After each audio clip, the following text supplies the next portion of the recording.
ही पहिली घटना नाही। राज्याच्या मुख्यमंत्रीपदी देवेंद्र फडणवीस आल्यापासून राज्यात महिलांवरील अत्याचार, हत्या, कायदा सुव्यवस्था याचं पूर्ण वाटोळं झालेलं आहे। याचं कारण असं आहे की गृहमंत्री म्हणून त्यांनी जी कर्तव्य पार पाडायला पाहिजे ती पार पाडली जात नाही। सातत्यानं लहान मुलींवरच्या अत्याचाराची प्रकरणं समोर येत आहेत। महिलांवरील अत्याचारांची प्रकरणं वाढलेली आहेत आणि मुख्यमंत्री आमचे तिवल्या बावल्या करत इकडे तिकडे किंवा कधी पश्चिम बंगालमध्ये प्रचाराला, कधी केरळमध्ये प्रचाराला, कधी आसाममध्ये प्रचाराला, कधी तामिळनाडूत प्रचाराला। बघा, राज्याची अवस्था एवढी गंभीर आहे कायदा आणि सुव्यवस्थेच्या बाबतीत। मुख्यमंत्री 24 तास त्यांच्या राजकारणामध्ये अडकलेले आहेत। काल मिसिंग लिंकच्या रस्त्याच्या उद्घाटनाच्या वेळेला ट्रॅफिक जाम झालं, लोकांचे हाल झाले, म्हणून अगदी मुख्यमंत्र्यांनी काय विनम्रपणे माफी मागितली, लोकांची मागितली ना। कालच्या प्रकरणाबद्दल त्याने माफी मागायला पाहिजे।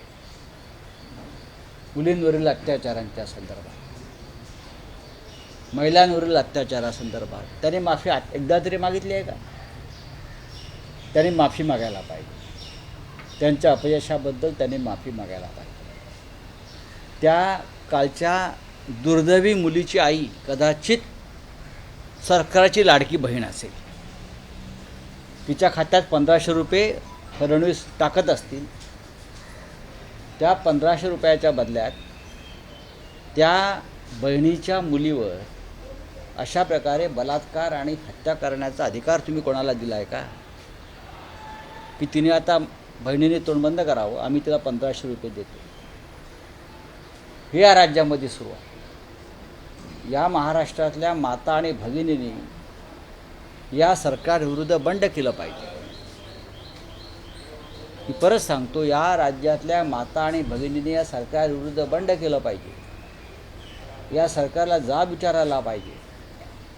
विरोधी पक्षांना रस्त्यावर उतरायला पाहिजे। हे राज्य आता सामान्य माणसाला राहण्यालायक उरलेलं नाही, हे दुर्दैवानं म्हणावंसं वाटतं। फक्त पैशाचा माज, पैशाची मस्ती आणि सत्ता या बळावर राज्य चाललं। 4 वर्षाच्या मुलीवर नराधम कायद्याचा धाक नसल्यामुळे अत्याचार करू शकतो, लक्षात घ्या। आणि याला जबाबदार सर्वस्वी हे सरकार आणि राज्याचे गृहमंत्री असलेले मुख्यमंत्री आहेत। तरी लाठीचार्ज केला ना ग्रामस्थावर, जनतेवर सरकारनं, पण तुमच्या कायद्याचा धाक राहिलेला नाही। तुमचा कायद्याचा धाक हा सामान्य जनतेला तुम्ही दाखवताय। ज्यांच्यावर तुम्ही लाठीमार केला त्या जनतेचा काय दोष आहे? ते त्या मुलीचा मृतदेह घेऊन रस्त्यावरती उतरले कारण सरकार नालायक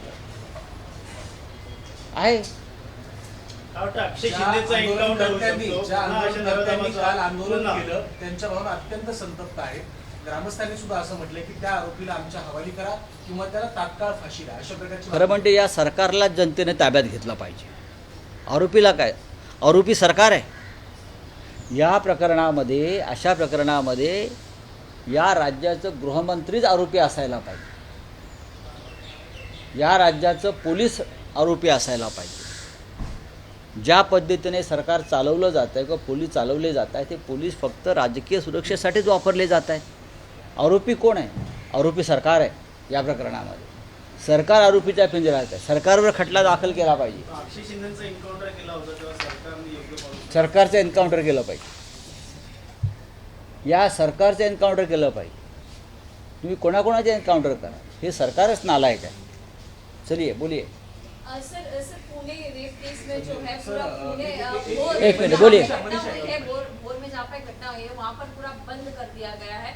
लोग सड़कों पर उतर आए हैं। एक 4 साल की बच्ची है। ये आरोपी जी था, इसमें 2 गुना दाखिल हुए। एक 4 साल की बच्ची है, उसके ऊपर बलात्कार होता है, रेप होता है, उसकी हत्या की जाती है। इसका मतलब है इस राज्य में गुनहगारों को कानून का और सरकार का डर नहीं है।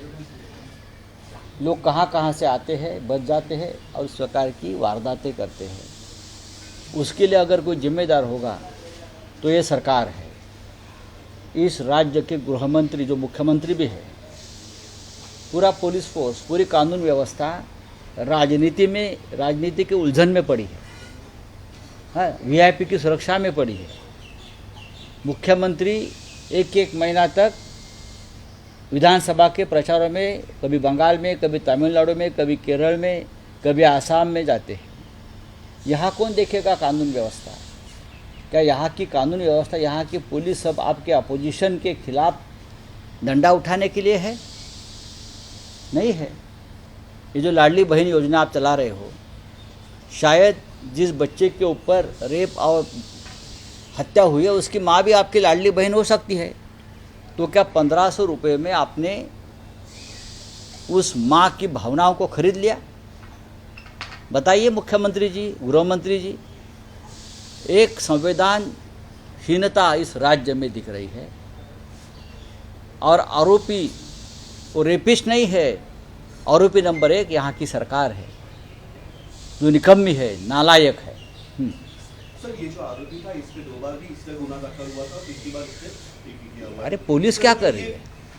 वहाँ की पुलिस, वहाँ का रिकॉर्ड पुलिस का, हाँ। और आप जनता के ऊपर लाठीचार्ज कर रहे हो, क्योंकि जनता सड़क पर उतरी है उस बच्ची का डेड बॉडी लेकर। ये क्या चल रहा है इस देश में, इस राज्य में? सर काँग्रेस के नेते तुमच्या पक्षाचे एक खासदार आहे संजय बंडू जाधव, हे मागच्या अनेक दिवसापासून तुमच्या बैठकीला देखील होते, पण त्यांनी काल एका हॉस्पिटलच्या उद्घाटन आयोजित कार्यक्रमाला एक विधान केलं की त्यांच्यासमोर की मी आज इकडे आहे, उद्याचं मला काही सांगता येत नाही. काय एकीकडे चर्चेला उदाहरण आहे की ते शिंदेकडे जातील किंवा परत भाजपाकडे जातील. एक महत्त्वाचं विधान त्यांनी केलेलं आहे. हे महत्त्वाचं विधान आहे असं मी मानतच नाही. संजय बंडू जाधव हे त्यांची जी कीर्ती आहे ती एक निष्ठावंत शिवसैनिक म्हणून राहिलेली आहे. अनेक संकटामध्ये, फाटाफुटीमध्ये ते शिवसेनेबरोबर राहिलेले आहेत किंवा बाळासाहेब ठाकरेंबरोबर, उद्धव ठाकरे यांच्याबरोबर राहिलेले आहेत. त्यांनी अशा प्रकारचं जर विधान केलं असेल तर त्यांची भावना समजून घेतली पाहिजे आणि नक्कीच आम्ही त्यांच्याशी चर्चा करू. ते नक्की कोणत्या संदर्भात ते बोललेले आहेत. परंतु ठाकरे गटाच्या खासदारांमध्ये एक कुठेतरी एक हालचाल चालू आहे, चळवळीची चालू आहे. आता उघड झालेला आहे. अनेक दिवसांपासून चर्चा होते, परंतु सातत्यानं जी विधान आहेत, संजय जाधवांचा आता उल्लेख झाला, त्यांनी बैठकांना अनुपस्थित राहणार असेल किंवा त्यांचं कालचं विधान असेल किंवा राजकारण आता समाजकारणावर नाही तर अर्थकारणावर अवलंबून असं कोण म्हणताय? स्वतः बंडू जाधव यांनी. हे त्यांचं म्हणणं बरोबर आहे. मध्यंतरी दिल्लीमध्ये माझ्या निवासस्थानी शिवसेनेच्या सर्व खासदारांची बैठक झाली, तेव्हा अनेक खासदारांचं हे म्हणणं पडलं की आम्ही मरतो, राबतो, कष्ट करतो, पण शेवटी ऐन निवडणुकीत जो पैशाचा पाऊस पाडला जातो त्यात मतदार वाहून जातात. विरोधी पक्षाच्या खासदारांना कोणताही निधी दिला जात नाही, विकास कामं केली जात नाहीत. हे सर्वच खासदारांचं दुःख आहे. हे दुःख माझ्याकडे किंवा उद्धव साहेबांकडे बंडू जाधव यांनी व्यक्त केलं, इतर काही खासदारांनी व्यक्त केलं. हे सुद्धा लोकांनी निवडून दिलेले खासदार आहेत याचं भान प्रधानमंत्री मोदी आणि राज्याचे मुख्यमंत्री देवेंद्र फडणवीस यांनी ठेवलं पाहिजे. एक लक्षात घ्या, ही अत्यंत गंभीर गोष्ट आहे लोकशाहीसाठी. जे आमच्या पक्षातून निवडून आले नाही त्यांना निधी द्यायचा नाही विकासाचा, हा राज्याच्या जनतेवर आणि त्या लोकसभा मतदारसंघ किंवा विधानसभा मतदारसंघाच्या मतदारांवरचा हा अन्याय आहे.